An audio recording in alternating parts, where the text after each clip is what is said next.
Hallo, herzlich willkommen bei Travel Steps. Auf diesem Kanal könnt ihr uns begleiten, auf unserem Weg nach Polen auszuwandern, von Deutschland nach Polen auszuwandern. Und wir sind gerade zurück von einem Schnuppertrip nach Bydgoszcz. Das ist unser Wunschziel in Polen. Wir haben uns da einfach mal umgeschaut, um zu schauen, hey, können wir es uns vorstellen, da zu leben? Und was wir so für Eindrücke gewonnen haben, wie es uns ergangen ist und was wir an Erfahrungen mitgenommen haben, das seht ihr jetzt. So, und jetzt sind wir kurz vor der Abfahrt nach Bydgoszcz. Eine Schnupperfahrt, um zu schauen, wie kann uns das da Zukunft gefallen, was gibt es zu sehen, zu machen, zu tun und wie werden wir uns fühlen. Wir sind kurz vor der Abfahrt, 8:45 geht unser Bus, wir fahren über Nacht und sind sehr gespannt, wie gemütlich es wird. Wir sind jetzt am Hamburger Busbahnhof und damit es nicht ganz so langweilig auf der Fahrt wird, gibt es eine kleine Erfrischung für unterwegs.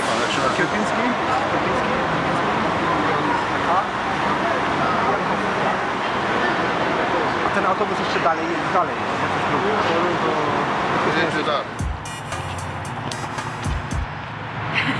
Es ist 6 Uhr morgens, wir sind gerade in Bydgoszcz angekommen.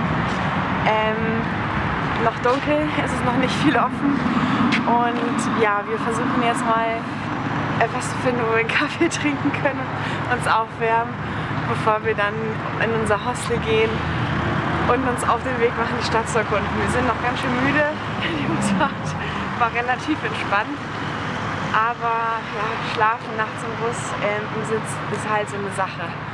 Genau, deswegen, aber wir sind erstmal richtig froh, dass wir hier sind und sehr gespannt, wie es weitergeht.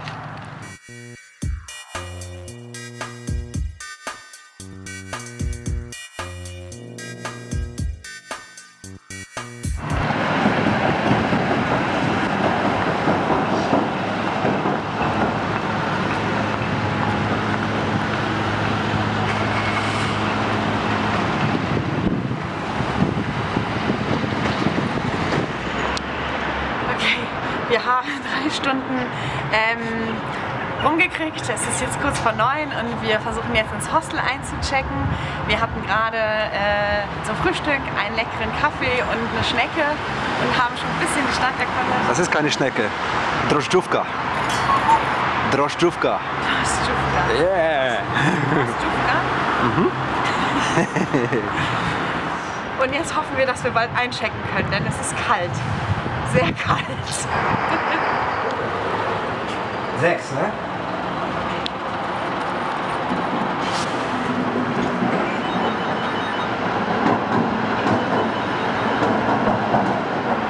Ist noch keiner da? Ah, es geht auf. Juhu. Yeah. Lass uns los. So, wir sind jetzt gerade wieder wach, also guten Morgen oder guten Abend, denn es ist schon dunkel draußen, aber wir waren so erschöpft, dass wir sofort, nachdem wir im Hostel angekommen sind und einchecken konnten, ins Bett gefallen sind. Vorher haben wir nochmal sehr nett gegessen in einem traditionellen Restaurant, Polski Bar hieß das. Nettes polnisches Essen, so relativ fairen Preisen und jetzt sind wir wieder fit genug, um noch einmal einen Abstecher in die Innenstadt zu machen. Wir haben schon ein bisschen was gesehen, waren eigentlich ziemlich geflasht, aber noch ein bisschen zu erschöpft, um das Ganze total zu genießen. Und ja, so langsam legen wir los, uns Bydgoszcz richtig zu nähern. Wir sind gerade auf dem Weg in die Innenstadt bzw. Altstadt von Bydgoszcz. Wir haben jetzt gerade diese wunderschöne Wasserfigur entdeckt, die hier auf so einer Slackline über dem Fluss hängt. Alte und neue Speicher und dazu auch noch ein bisschen Sonne. Eigentlich ganz schön hier. Kann ich mir gut vorstellen im Sommer. Hier lang zu schlendern. Boote auf dem Fluss unterwegs sind, sozusagen die Straßenbahn zu Wasser. Haben wir jetzt gerade nicht, ein bisschen Pech. Aber wir sind jetzt gespannt auf die Innenstadt. So,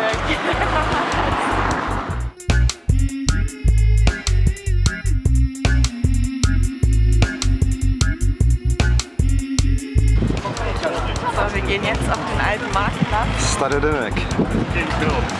Die Restaurants und Cafés haben ihre Tische schon eingeklappt, es ist November.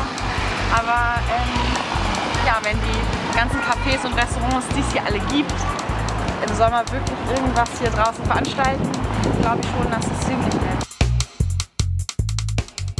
Total süß, mega schön. Er ist leider ein bisschen leer, im Sommer ist das echt ganz anders. Ein bisschen lauter. Hey, wir sind schon mal sehr glücklich, dass es nicht regnet und stürmt. Ja, ja. Und das ist der erste Tag, wo ein klein bisschen mehr... Ja, wir sind jetzt ganz froh, dass wir ein bisschen gutes Wetter abbekommen haben. Ja, gestern Abend sind wir noch ins Kino gegangen. Ein Kapuzen auch, sondern es kam von oben.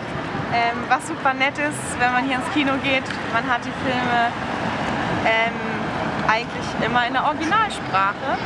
Nicht immer, aber man kann sich auch so eine aussuchen. Ja, man hat auf jeden Fall, wenn man noch nicht so gut Polnisch kann, die Möglichkeit, auf die englischen und amerikanischen Filme zurückzugreifen, die es dann mit polnischen Untertiteln gibt. Das heißt, wenn man auf englischen Film gucken kann, kann man hier absolut ins Kino gehen. Wir waren am Kino Mittwoch da. Es hat 4 € umgerechnet gekostet. Total fair, absolut nett, mega riesiges Kino, auch zentral in der Innenstadt. Fanden wir eine ganz witzige Erfahrung zu sehen, hey, wir müssen erstmal auf gar nichts verzichten, sozusagen, was wir halt in Deutschland auch machen, auch wenn ich jetzt noch nicht perfekt Polnisch spreche. Aber ich habe schon die ersten Versuche gestartet und gerade eine leckere Schnecke Drożdżówka zum Frühstück gehabt. Drożdżówka z serem mit, ja, es hat ein bisschen eine Käsekuchencreme drauf, war mega lecker. Ja, das passt schon erstmal so. Komm, und die ganzen Tauben, wie ich dir meinte. Aber ja, die waren jetzt das ist immer noch wenig. Nein, das ist alles ganz cool. Es ist echt auch schön. Die Häuser sind mega nett. Echt schön. Und es gibt hier so viele Altbauwohnungen. Also wenn man aus Hamburg kommt, ist man auch gewohnt, dass man in diesen Wohnungen eher nicht wohnt, wenn man nicht das nötige Kleingeld hat.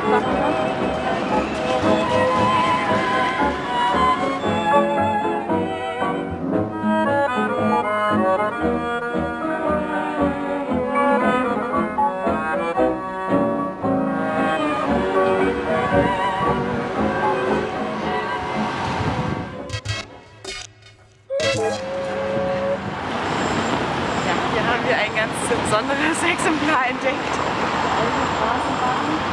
Inzwischen die gibt es immer noch, das ist das Coole, überall fahren Straßenbahnen durch die Gegend.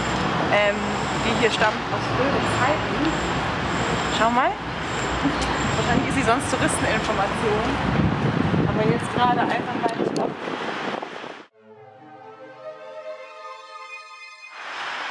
Hier ist das noch eine Stadtplan von Bydgoszcz. Ja, dann gehen wir nochmal zur Stare Venezia.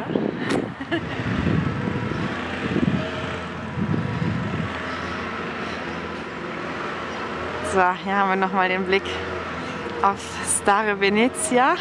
Wie gesagt, Wasser gibt es hier einiges. Genau, da vorne ist die Pirogania. Da haben wir gestern Pierogi gegessen. Fanden wir auch eigentlich ziemlich lecker. War sehr viel und sättigend. Ja, die Aussicht von drin ist auf jeden Fall sehr nett. Ja. So. Ja, Stühle gibt es ja einige. Venezia.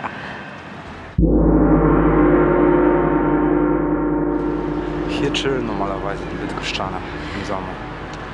Familien mit Grillen, dies und das. Wir sind auf einer Wyspa, auf einer Insel. Wyspa Młyńska mit Museen, ein paar Plätzen zum Entspannen, Bänken etc. So, jetzt sind wir immer noch auf der Mühleninsel, Wispa Młyńska, mit Blick auf die Oper. Opera Nova. Ja. Und Wasser, Wasser, Wasser. Bydgoszcz hat eins genug, Wasser. Na, Wasser kann man nie genug haben. Ja, es muss noch ein bisschen wärmer werden. Ja, es ist halt Winter. Aber ich habe auch im Winter schon also wirklich hässlichere Orte gesehen. Ja, Wasser gibt es hier genug. Manchmal sprudelt es auch ein bisschen mehr.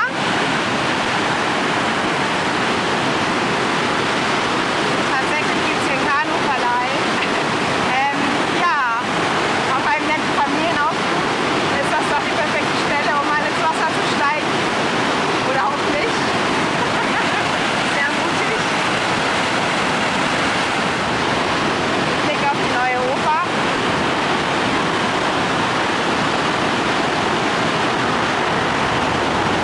Und ja, das mit dem Kanu-Trip, das überlege ich mir dann nochmal.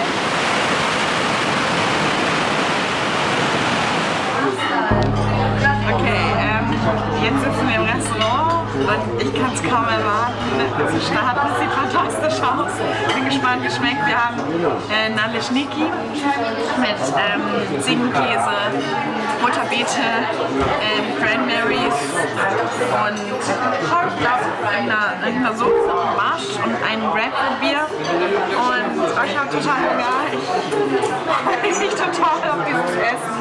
Was schmeckt fantastisch. Und ja, müssen wir, glaube ich, mal anfangen.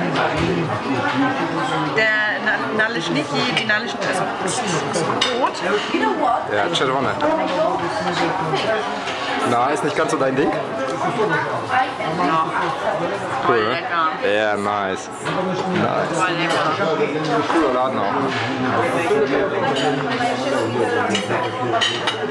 Na zdrowie. Ja, das war Machst du das mit der Soße?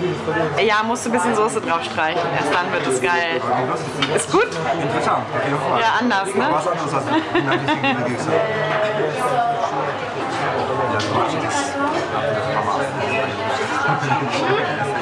Ich bin einfach einer der psychedelischsten und krassesten Laden in Polen. Und ich würde sagen, brauchst du nicht verstecken zwischen anderen richtig coolen Clubs in Europa.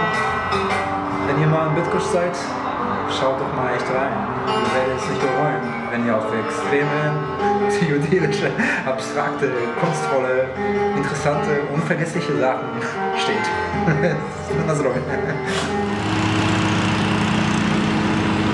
Ja, normalerweise müsste man sich daneben sitzen, ne?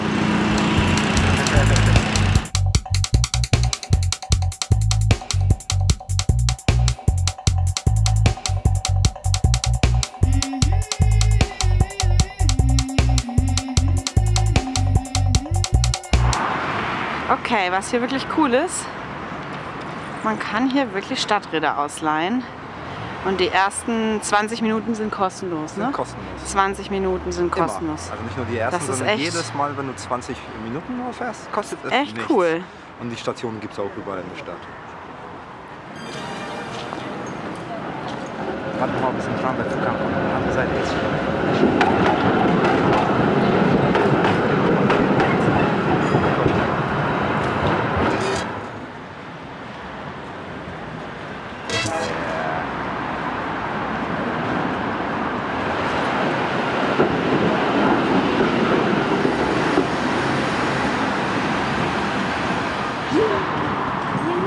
So, hier stehen wir vom Hotel Port Orwem. Und das ist nochmal ein anderer Schnack als unser Hostel. Ich glaube, die Nacht ist hier ein bisschen teurer. Aber wunderschönes Haus. Ja, voller Verzierung, einfach wunderschön. Total hübsch.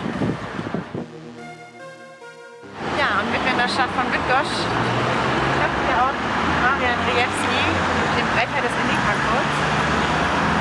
Sitzt hier mitten in der Stadt, genießt das Wetter. Wir sind auf der Ulica Gdanska.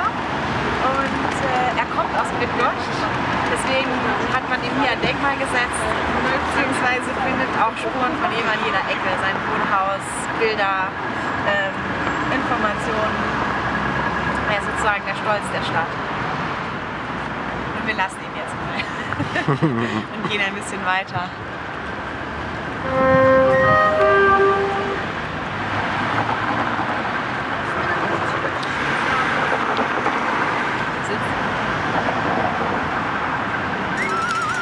Ja, auch Street Art. Street Art ist ganz groß eigentlich. Ist eigentlich ziemlich cool.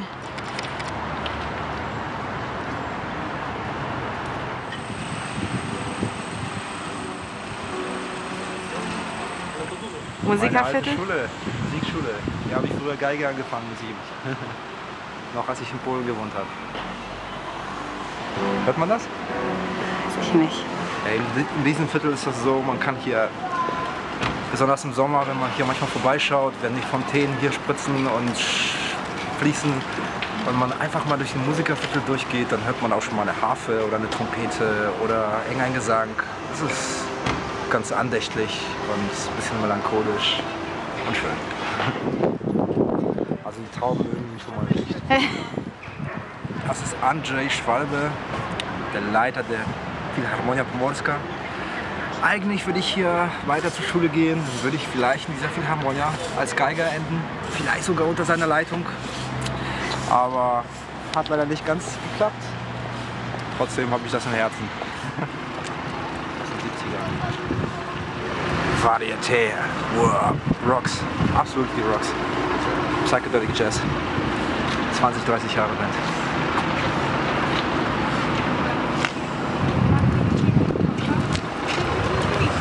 Ja, hier ist auch was los. Aber das sieht mir aus nach Bach oder so. Ja. Auf jeden Fall deinen Penis drauf gemalt. Was siehst du das? Ja, ich sehe es. Na, Kunst kann immer erweitert werden, nicht? Na, wo sind die Figuren? Die musst du mitnehmen. Ne? Im Sommer. Ich mag Parks auch sehr im Herbst. Einfach Ja. weil die Atmosphäre auch so was leicht Verwunschenes hat. Ja. Mit den ganzen Statuen. Ich mag wirklich diesen Platz im Sommer. Absolut. Rocks. One of my favorite park. Aber im Sommer eins. Diese Philharmonia Pomorska ist imienia Paderewskiego. Also die hat noch einen Beinamen von Paderewski.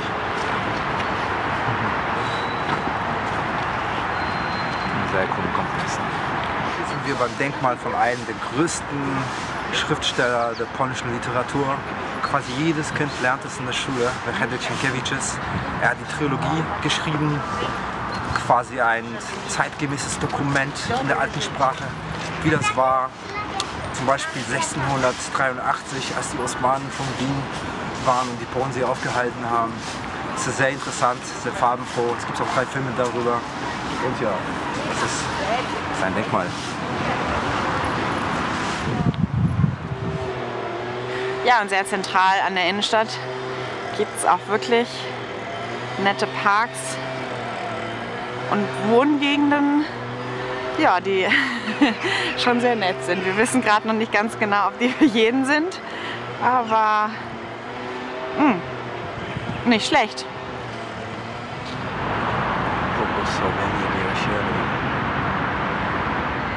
Jetzt gehen wir einmal kurz in die Basilika. Es ist das größte Gotteshaus in Bydgoszcz und eines der größten in Polen.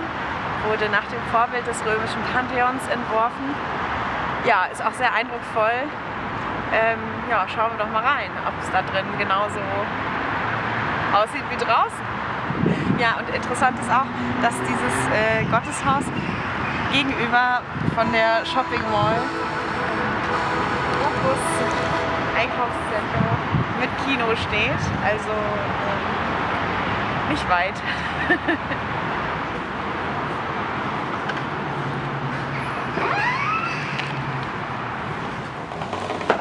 Można sfilmować. Można trochę sfilmować tutaj. Okay.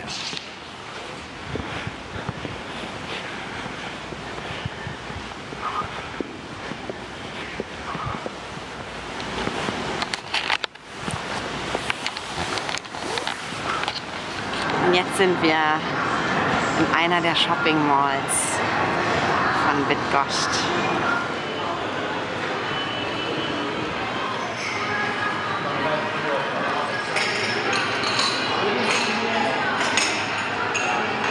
Ist doch gar nicht so klein, ne? Nee, überhaupt nicht klein.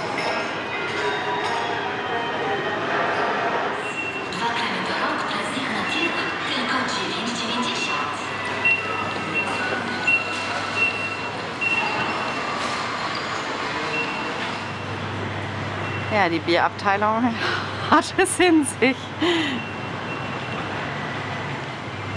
Ja, und Bier aus Bydgoszcz gibt's auch. Also, wir hatten auf jeden Fall eine sehr gute Zeit in Bydgoszcz und es war für uns jetzt gar nicht so schlecht, auch zur schlechtesten Jahreszeit da gewesen zu sein und nicht nur touristische Sommereindrücke zu sammeln, sondern auch zu sehen, hey, es kann kalt werden.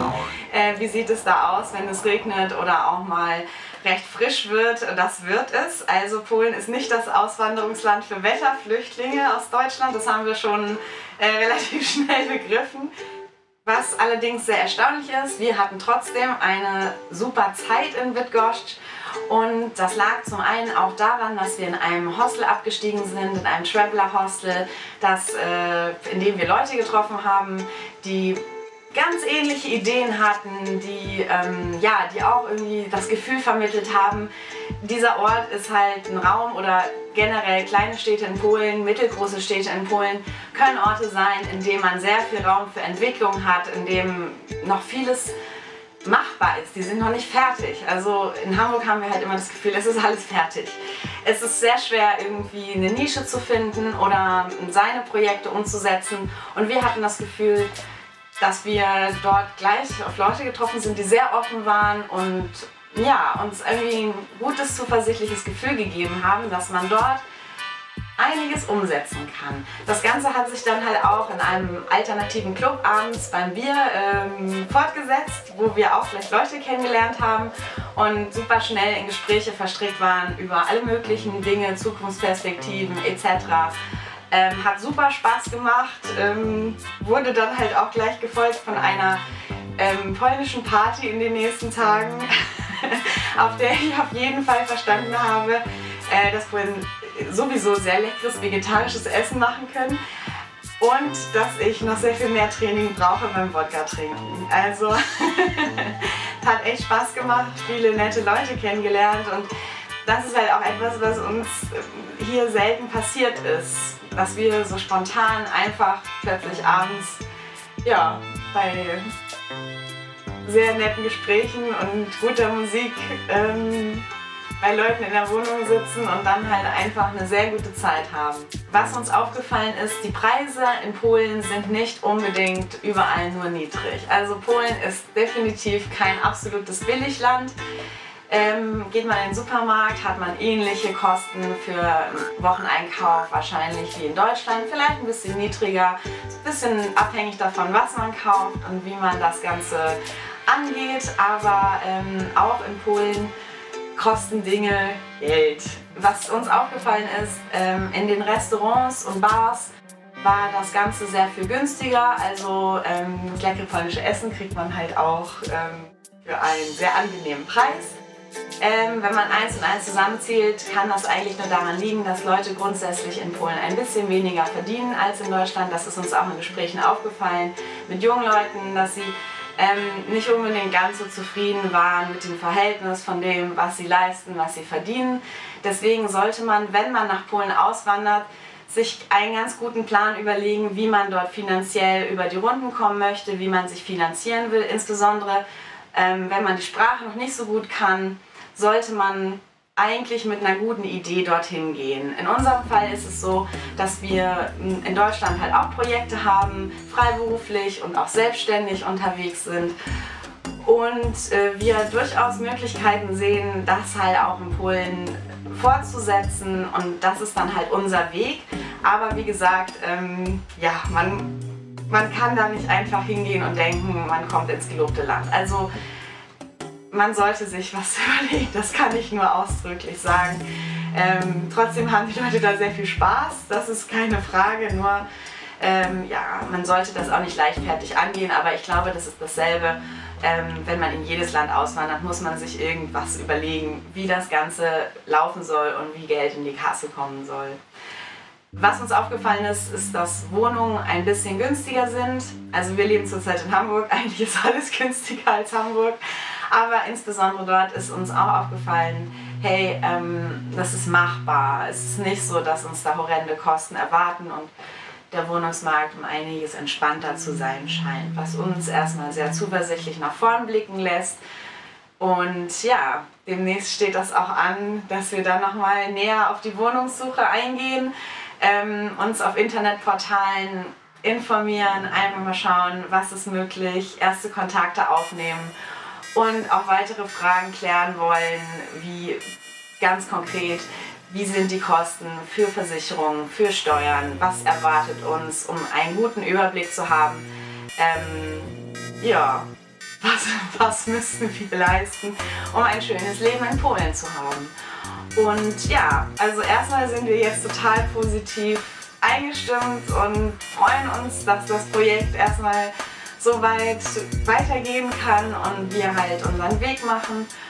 Und wenn ihr sehen wollt, was wir in den nächsten Wochen an weiteren Infos zusammentragen, wie einfach oder schwer es wird, auf Wohnungssuche zu gehen, mit Behörden von Deutschland aus zu kommunizieren und uns vorzubereiten auf einen Umzug, der ja auch geplant werden möchte, dann begleitet uns, schaut rein, gebt uns ein Like und lasst uns wissen, was euch vielleicht besonders interessiert und wir werden versuchen, da einfach nochmal genauer drauf einzugehen.